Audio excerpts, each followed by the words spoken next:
Sathya Sai Speaks, Volume 3, Chapter 28. The Day They Got the Light. I am surprised that you read out a welcome address to me and extolled me as the embodiment of supreme knowledge and love, Jnana Swarupa and Prema Swarupa.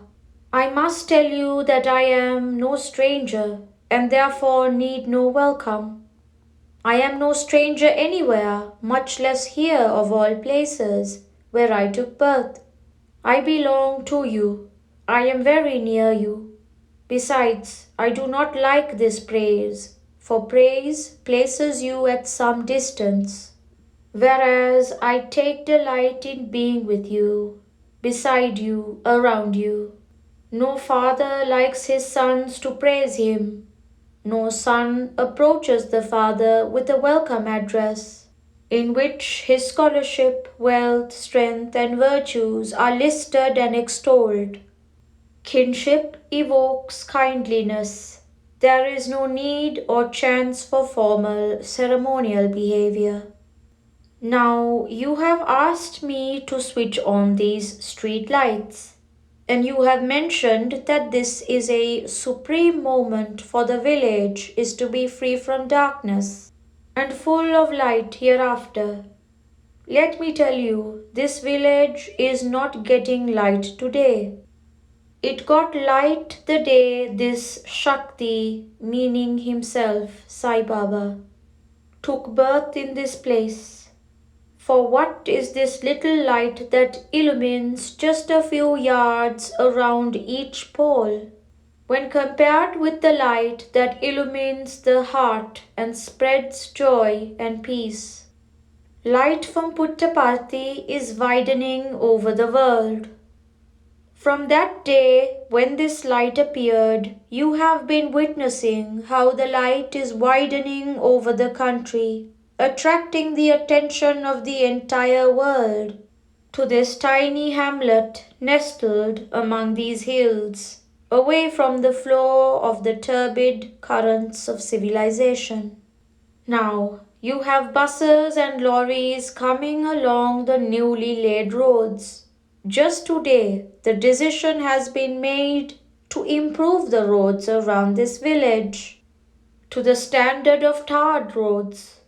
You have at Prashanti Nilayam an up-to-date hospital. You have a fine school building for your children. And this and the neighboring villages have the benefit of this very useful electric current, which you can now direct for various purposes at home as well as in the fields.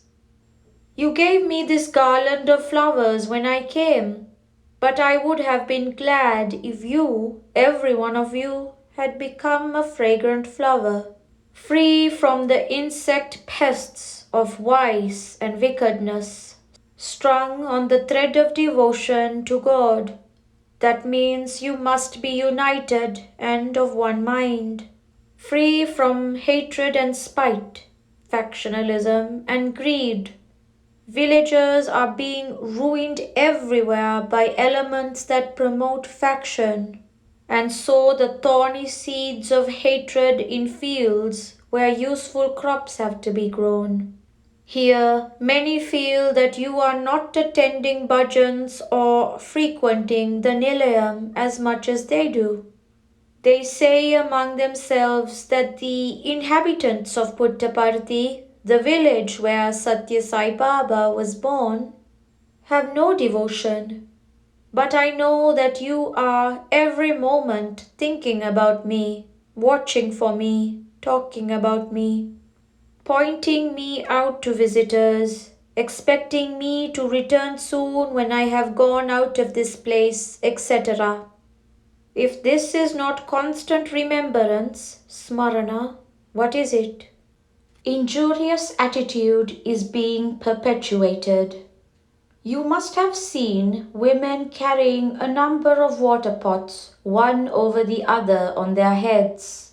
They may have babies on their hips and children that they lead along, but all the while their thought will be about the hearth in their kitchens and the food that is being cooked there, for they are anxious that it should not be spoiled. The strength-giving, peace-creating culture of Bharat, India, has been submerged by the flashy, glittering ideals introduced from the West during centuries of foreign rule. The attention of the people of this land is drawn from the heights to the lowly needs of the senses and the stomach. Even after Indians regained the power to shape their own future, the situation has not improved. For the same injurious attitude is being perpetuated. The beliefs and practices of the past are condemned as superstitions by the inheritors of that very heritage. I won't agree with people who dismiss them as superstitions, for they gave those who believed and acted according to the belief the most precious treasure of bliss and peace, Ananda and Shanti. They helped to pull out the poisonous fangs of karma, fangs that inject greed, egoism, and hate. They taught man to do action, karma, as a sacred duty and leave the result to God, thus avoiding the two evils of pride and frustration. Pride that the act was a success, frustration when it did not succeed. It also contributed some positive good. The karma was done well as the individual can execute it, for all karma was transformed into worship of the Supreme. Humanity was saved by this emphasis of selfless action from unending desire and inexplicable sorrow. Now, like water, people flow ever downward, and at the least disappointment, they break into bits and drops. Faith in the divinity of people has to be restored. Once again, that attitude must be implanted in humanity. One has acted the role of clown or servant or an extra much too long. It is time one took on the role of a hero for which one is destined and equipped. So, like the garland maker who selects flowers of various hues, sizes, and fragrances for preparing a garland, the Prashanti Vidwan Mahasabha, Society of Pandits, too, has selected these Pandits and prepared a garland. The purpose of this society is to remind everyone of the role of the hero they have to play. Of course, I am the sustainer of the flowers, not the garland maker.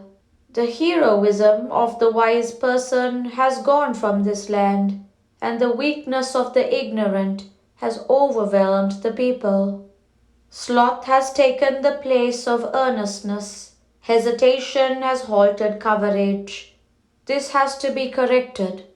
Even in other lands, the sense of values has to be restored, and faith in the divinity of humanity has to be restored. That is the task for which I have come. Even the Pandits who have great scholarship have no happiness. The scriptures that they have mastered are designed to confer peace of mind, contentment, and unshakable joy. But the repositories of that scholarship are a very discontented group today. They have the umbrella in their hands, no doubt, but it does not protect them against rain or shine. So even they have to be made aware of the excellence of the knowledge they are carrying and its curative property. Know thyself, not the sun and moon, is the specific for humanity's ills. Act up to your professed declarations. Watch the mind just as you watch the cable through which the current flows. Do not establish contact with the mind. It is as bad as contacting the cable. Watch it from a distance, then only can you derive bliss, Anandam. Search for the cause of ignorance just where it resides. Then you will find that the mind in association with sense objects is the cause. Cut it off from the vision of the sense objects, and spiritual wisdom dawns. Once a man proclaimed himself established in superconsciousness, a sthita prajna, and an adept in yoga. He went into samadhi in a trice and sent his inner cosmic energy, Kundalini Shakti, to the crown of the head. Then he got himself buried in the riverbed, but he rose after a few days and started asking for cash contributions from onlookers. It was a descent from the sublime to the ridiculous. You must guard against that. Be consistent. Act up to your professed declarations. The members of the Prashanti Vidwan Mahasabha, Society of Pandits, have to share their learning and their experience and their joy with the people. That is their elementary duty. For this, they are not to receive any monetary benefits, for they are only doing their duty, increasing their own joy, sharing their own enthusiasm. I am sure this assembly hall will move from victory to victory, for it is contributory to my work. This huge auditorium was erected, would you believe it, in 15 days. It was all done by the devotees. Not a single coolie was employed. The Chitravati river helped a good deal, for it supplied the sand with which the place was filled. No government, no force of authority could have achieved this so soon. Only devotion can inspire this consistent, firm faith. It is all the effect of will. The will is there, so the great hall also will carry on its great task, unhindered. Prashanti Nilayam, 1963, October 20th. The body is the cart, and the mind is the horse that drags it. No food is given to the horse, which is really the more valuable of the two. Give the mind and its culture the importance it deserves. Then only is life worth living. Sathya Sai Baba.